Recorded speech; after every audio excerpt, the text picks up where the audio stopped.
Now we're moving to one of our interesting sessions, which is basically how India is going to build a big push for the global brands. And we're now going to talk about food as an industry and how food is becoming one of the biggest numerators for a lot of Indians to make investments in businesses which are the food service business. So let me start with you, Tim. Of course, with Zubu Ramen, so you would not know this because probably this is your first time to India, but ramen is perhaps one of the most consumed noodles in the pre-teens and teen market in India. So, give us a sense of globally, how do you think ramen consumption is happening and how do you see India as a prospective market for you? Hi, everyone. Thank you for the question. It's glad to be here. It's my first time in India. I just want to say I'm very amazed by the infrastructure here and the people here. It's so lively, it's so friendly. And so I just want to say I feel very welcome here. In terms of the consumption, we feel that Gen Z and the boomers right now, they're changing their consumer behavior. They're looking for social dining experiences more than just the value of the meal. And Zubu, that we're actually from Vancouver, Canada, what we provide is a wide range of Japanese cuisine. And with the infrastructure we have in-house, we actually provide a lot of different social dining experience for our customers. They're Instagrammable, the food is tasty, and we have a variety to offer. So we believe that in India, we're able to bring that pleasure all the way from Pacific Northwest to here, and for the customers here as well. Overall, give us a sense of the kind of stores that you have and, the kind of food offerings that you have and what makes it interesting for today's Indian consumer. So normally, like in Japanese ramen, it's a couple different flavors. And in Zubu, we actually provide all three types. So we do have pork-based, and we have chicken-based, and also we have vegan-based and a vegetarian flavor. So we kind of accommodate all kinds of customers. And if you know Vancouver, it's a very multicultural city. There's different races, there's different immigrants, there's local people. We try to study their behavior, and we try to accommodate everybody's needs. And that's how I believe that we're able to bring that community sense into our restaurant and to the customers here. Sure. Thank you. So I'll come back to you with more questions, but I'm going to pass on the mic to Mr. Ron Ken, who is the founder of CEO of Kuma's Corner. So, Mr. Ron, if you can tell us a little more about Kuma's Corner in terms of, how Kuma's has been growing and what kind of food offering do you bring and how do you see it relevant to Indian market as well? Sure, thank you very much. I reiterate Tim's perspective on Bangalore. Very impressive city, and the people are excellent. Really, really sweet people. So Kuma's Corner started in 2005 when the gourmet burger industry started, and we know that because we started it. So we have been in Chicago. We're Chicago-based and have been a Chicago cult favorite burger brand for the last 20 years, and we've developed a fierce, loyal following that we've developed through chef-driven food, uncompromising quality, and a distinct brand that is rooted in music and community. Our restaurant is themed after rock music, and our burgers are named after rock bands. But the quality of our food, we've received several accolades nationally. We've been recognized by Time Magazine as one of the 17 most influential burgers ever. And there's a gentleman by the name of Guy Fieri who just this past February named us as one of the top 5 restaurants in the USA. So we're stand behind the quality of our food and very inventive food. And we do a burger of the month every month. So we have about 350 burgers in our portfolio. But we do chicken, we do pork, we do bison-based, we do vegan, and we do veggie as well. And then we also have other things on our menu besides burgers, but we are known for our burgers and for our mac and cheese. Thank you. We're looking forward to savor those burgers very soon in India. Thank you. And if I pass on the mic to Mr. Nicolay, who is the international franchise director for ZUS Coffee, and we're very much welcome to India, and we're looking forward to your coffee shops coming to India soon. So I believe you want to show a little more about ZUS Coffee to the audience. Yeah, if that's So- okay. Yeah. Yeah, so if you can just step there on the podium, they'll run the Okay, slides. sure. Okay. So I believe there's some deck, right? And this is the speaker, yeah? Okay. If you don't mind, I will stand in the middle because you've been tilting your head to the left the whole morning, right? First of all, hello and very nice, being here. Thank you for having me on the panel. It's not my first time in India, but first time in Bangalore. Thoroughly enjoying the city so far. So I represent ZUS Coffee. You may have heard about us or may not. That's why I wanted to show you a little bit about our brand. So ZUS Coffee, we're from Malaysia. We're Malaysia's #1 coffee brand, and we're one of the fastest growing coffee chain in the Southeast Asia. So where this is all started from. So our founders, two of them, started this brand 6.5 years ago. They were in their early 30s, and they both came from the e-commerce space. So they were doing e-commerce businesses before, and what they saw is that the coffee business is very traditional. It lacks innovation. It lacks digital angle to it. And this is what they decided. So they wanted to bring a really good cup of coffee at an affordable price to everyone. Because what we know is that we all like to drink coffee and we drink it regularly. But what happens is that if you think of some of the kind of more established premium brands, this is what you would drink on maybe a weekly basis as a treat. Yeah, maybe you want, a fancy drink with a lot of whipped cream on top. It's your weekly treat. And we believe it should not be like that. A good cup of coffee should be something that you can take every single day. This was the idea of the brand.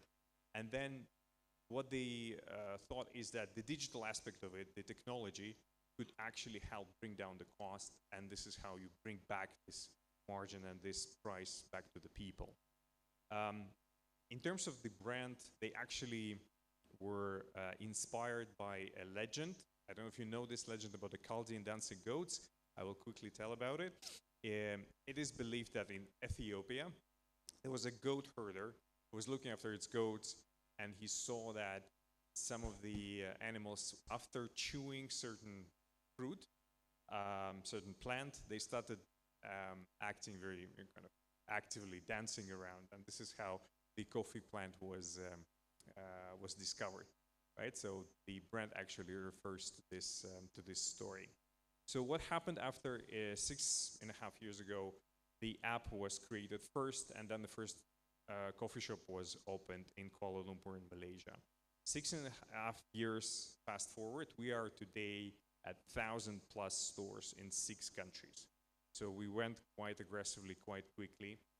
We are the #1 in Malaysia by market share and the number of outlets.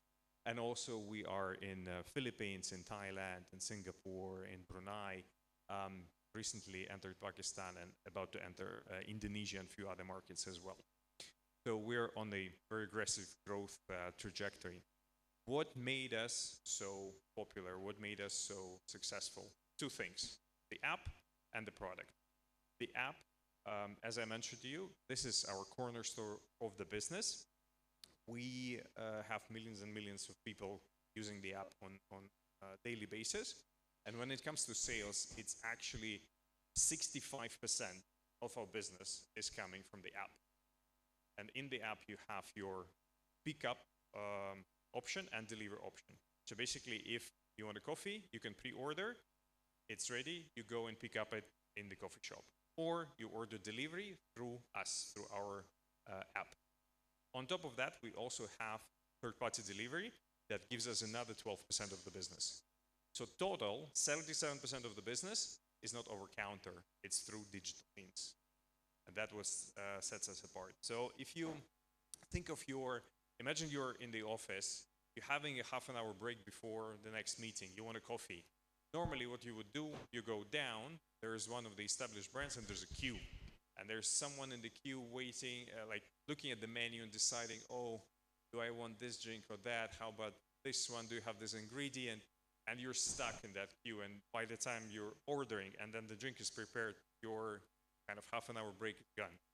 What we disrupted is that even while you're at your desk, you put your order for the drink, you come down, your drink is ready. And we give you back that time and you give back that freedom. And this is what people love, especially Gen Zs. Almost 67% of our registered customers are younger than 30. So we are really the younger crowd type of brand. And then when it comes to the product, and again, this is something that we are very proud of, that we have a variety that suits everyone, from younger age, from teenagers all the way to the older generations. But the majority of business is coming from what we call fun drinks. Fun drinks meaning iced coffee, matcha, non-coffee drinks, refreshers, and so on. And again, why it's such a big portion of it? Because Gen Zs, this is what they want. They want iced coffees. The studies say that Gen Zs, and that's a quote, say that hot coffee is for old people. So youngsters, they do drink iced coffees. And they also want something that is sweet and visually appealing. If you talk to millennials, millennials would say quality is number one feature, price is second, and then visual is somewhere third, fourth, fifth feature. For the Gen Z, visual appeal is number one characteristic, price is second, and then everything else follows. Yeah? So quality is not the first thing for the Gen Zs to choose their drinks. So that's the, basically, yeah, and this is a couple of our hero products, Spanish latte and Rio latte. So this is just to give you a bit of a essence of that brand, yeah? No, I think, and those products, you're right, visually look very, very appealing, definitely, drink worthy. So let me ask you this, I mean, particularly, with regards to your stores, what are some unique features that are there in your restaurants? What is it that, is the hook for the customer, particularly who comes for the stores? Is it, as he said, the visual appeal of the product is also a very large aspect of the consumption order. Maybe at the ramen store or maybe at Gobu, maybe, you want to share some highlights of the stores too? Yeah, sure. So Kuma's, as I stated earlier, is rock themed, and so we do play rock music, and sometimes a little louder than some people would like. But definitely, it's an experience, and as I stated earlier, the quality of the food is excellent as well. So it's quality food with a music experience. The burgers of the month that we do, we actually collaborate with bands and name every burger after a band. So we collaborate with the bands and what they would like on the burgers, and so there's a rock theme, if you will, in the restaurant, with posters and a lot of other rock-themed artwork. So that's, and we feel like with the Gen Zs and the millennials in India, representing the bulk of the population, they seem to be experience-based diners, and so I feel like Kuma's would be a great theme for this market. And what is the ratio of, say, food to beverages in your restaurant? So we are actually 77% food and 23% food, or beverage, excuse me. Most bars in the States are 60-40, 50-50, but with the quality of our food, I mean, I'll stand behind every product on our menu. Everything is from scratch. We make everything in-house, including all of our sauces. So the quality of the food is excellent. That's great. Tim, you want to share about, the experience in the store, and also about, what is your proportion of food to beverages, in particular kind of beverages that you might have created that go well or pair well with ramen food? So in our locations, two of them come with a bar. The other two, they're just simple ramen restaurants. For the ones that come with a bar, they're roughly food sales to alcohol is about 80 to 20 or 85 to 15. The ones that don't have a bar, we still have alcohol to offer. They're about 90 to 10. And mostly we give our food presentation that's so Instagrammable. Like we have one thing that's very unique in Vancouver is that we have an idea when we look at beer flights, and we wanted to showcase that with our food. And we're like, okay, so since we have three types of broths, right? We have pork, chicken, and vegetarian. We're thinking how to get customers to have a taste of those in a single platter. So we came up with a thing called the ramen flight. And we actually have three tiny bowls of ramen and proportioned to one third of a normal size of a bowl. And we have three different flavors. So that is our signature dish, and that's what we showcase to our customers. And I believe that's one of the best dining experience they will ever have, because they can get a taste of everything in a single plate. Also now coming down to the, your India entry, and you're looking at the fact that, partners in India. So any particular aspects or unique features you're looking for in partners, who would be your future master partners or area developers for your brand? This is for all of you. I'm happy to start. Thank you. So for us, it's really, first of all, I would say that the coffee scene in India is fascinating. It's growing. I think the overall size of the business already crossed kind of $500 billion US, and it keeps growing at 10+% a year. So it's a massive market, and market that will keep growing. So there's definitely more and more space for I think more and more coffee brands. I think the kind of the features of the partner that we would look at is definitely the readiness to go big and go quick, because this is the whole kind of ideology that we had, is that we need to get to the consumer fast, and we need to have that access, because we are kind of on the go, fast consumption kind of brand, that we want to be present at every corner. We want to be easily accessible for pickup, for delivery, and so on. So I think ready to really bring the brand out there for people to experience, that would be one of the main feature for us. I would say for us, we're looking for experienced multi-unit operators, people that are in the hospitality industry. For us, our food and the standards of our food, we want to make sure that people understand that and adhere to that. And yeah, I think, and we're looking to make sure that we're staying locally relevant, and we would rely upon our operators to help us understand the markets and make sure that we're still uniquely Kumas, but at the same time locally relevant with the menu. But yeah, definitely experienced operators. So looking for pretty similar things with Kuma's Corner. We're looking for experienced operators, because in our system, we actually run with a central kitchen. So in our system, we have a central kitchen producing all their soup, the chashu, which is the meat, and some sauces to supply to all the individual outlets. And how our system works is that doing this way, we don't need to hire any experienced chefs. As you can see, we're based in Vancouver, Canada. It's not that easy to look for a seasoned Japanese chef, right? So how do we multiply our locations is that we need to do this in a centralized way. So what we're looking for the partner here is going to be mainly for an area developer with F&B backgrounds and who knows the local menus, local pricings, local operations, and we want to establish that central kitchen with the supply chain and logistics all established. I think the foundation has to be strong for us to scale. So we're not really looking into scaling fast in the beginning. We want to build that foundation first.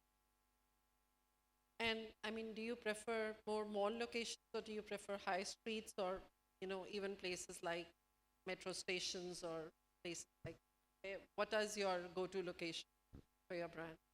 For us, I would say we're looking for, I mean, again, relying upon the local operators to know like the unique locations that are going to stand out, where the traffic is going to be, the best. Obviously, we're open to QSR type situations, but we're also casual dining. That's our route model in Chicago. But we are open to QSR as well, but definitely high traffic areas. And again, because I'm not from India, I'm not going to dictate where we're going to be. I'm going to rely upon the experts in. So yeah, definitely we'll kind of work with the partners what they see fit. But for us, it's multi-format business. We are very flexible in terms of sizes, right? And for us, it's again important that access to the brand by the consumers in different channels and throughout the day. people drink coffee or non-coffee drinks from us morning, lunch, and dinner. That's why we need to be where the customers are. That would be everywhere, your neighborhood, your office, in transit, and we can be very flexible with our sizes. That's why we definitely them format. For us, currently in Vancouver, we are actually in two of the malls, and the other two are high streets. So I'm not too sure about India's culture, and I had a chat with Indian friend yesterday. He suggested us to look for like the malls to enter because that's where most traffic will be, and that's what the people are comfortable to go in the beginning. So I guess yeah, we'll start with malls first. Sure. Happy to take some questions from the house before we conclude this session. So in case you would like to know something, no, but I think everybody's hungry for the food right now. So before I conclude, maybe one word in which you want to describe your brand to Indian audience, to Indian customers. I keep going first. Okay, I don't mind. So what you're asking is just short description, right? What is the brand, right? Your go-to line for your brand. Okay, so we are young, fun, tech-driven coffee. That's lovely. I would say we're a unique, edgy brand with high quality food, and we feel like we're at an inflection point where demand, credibility, and our growth strategy are equally aligned. So I want to give a little bit explanation of the name Zubu. So Zubu originally comes from a term in Japanese, which is Zubu Zubu. That means a bunch of friends just slacking off together, having fun and chilling. So we want to be that sense to the people everywhere in the world. So we want to be the community where people hang out. We want to be friends with